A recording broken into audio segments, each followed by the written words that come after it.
এবাৰ শিৱসাগৰত অখিল গগৈ 2101 আই মাতৃৰ কাষত সাষ্টাংগে প্ৰণিপাত জনাই সাষ্টাংগে প্ৰাৰ্থনা কৰি সেৱা কৰি অখিল গগৈয়ে কেইবাটাও মন্তব্য কৰিছে। সকলোকে নমস্কাৰ। মানে অসমীয়া জাতিটো কিমান সুন্দৰ দেখিবলৈ।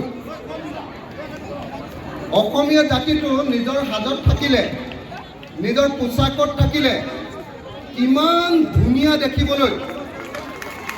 আপোনালোকক দেখিহে আজি সকলোৱে অনুভৱ কৰিব।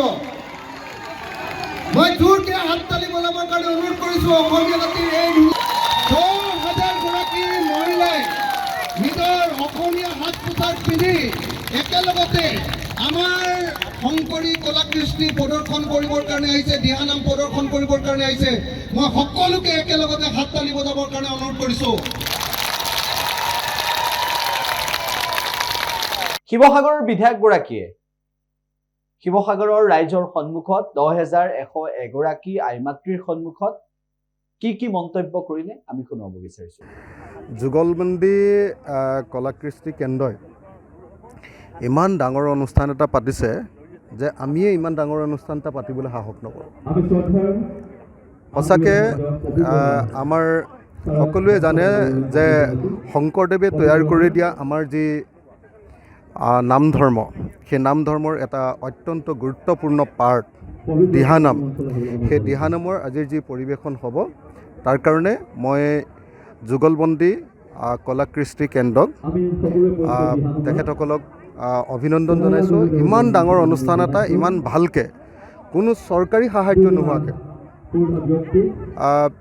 তেওঁলোকৰ নিজৰ সাংস্কৃতিক গ্ৰুপৰ জৰিয়তে বা এগৰাকী বা দুগৰাকী মহিলাৰ উদ্যোগত ইমান ডাঙৰ এটা অনুষ্ঠান পাতিব পৰাটো সঁচাকৈ এটা বহুত ডাঙৰ কাম, প্ৰশংসনীয় কাম। গতিকে মই নিৰ্মালী বাইদেউ নহয় জানো, নিৰ্মলা বাইদেউক মই প্ৰথমতেই আদৰণি জনাইছোঁ যে তেখেতে ইমান ডাঙৰ কাম এটা কৰিবলৈ সাহস কৰিলে। তাৰ লগতে গীতালী বাইদেউহঁতে এই গোটেই অনুষ্ঠানটোত জড়িত হৈ আছে। মই এই অনুষ্ঠানৰ লগত জড়িত প্ৰত্যেকগৰাকীক আমাৰ শিৱসাগৰ সমষ্টিৰ তৰফৰ পৰা বিধায়ক হিচাপে মই সকলোকে ধন্যবাদ জনাইছোঁ, কৃতজ্ঞতা জনাইছোঁ। আৰু আমাৰ সমষ্টিতে আমাৰ ঠাইতে আহি এই অনুষ্ঠানটো গোটেই অল আছামৰ অনুষ্ঠানটো ইয়াতে পৰিৱেশন কৰাৰ কাৰণে, ইয়াতে অনুষ্ঠানটো ভাগি কৰাৰ কাৰণে মই তেখেতসকলক কৃতজ্ঞতা জনাইছোঁ আৰু আশা কৰিছোঁ এনেকুৱা এটা সুন্দৰ অনুষ্ঠান পৰিৱেশন কৰাৰ কাৰণে তো সমাজ আমাৰ বিশেষকৈ শংকৰী সমাজখন, গোটেই শংকৰদেৱৰ আমি যিবিলাক শিষ্য আছোঁ, গোটেই অসমীয়া জাতিটোৱে আমি শংকৰদেৱৰ শিষ্য, আমি শংকৰী সমাজখনে ডেফিনেটলি এই কথাটো সদায় চিৰজীৱন মনত ৰাখিম। ধন্যবাদ। যিকোনো খবৰৰ বাবে যোগাযোগ কৰক 7099017330 লগতে 7099017110 নম্বৰত।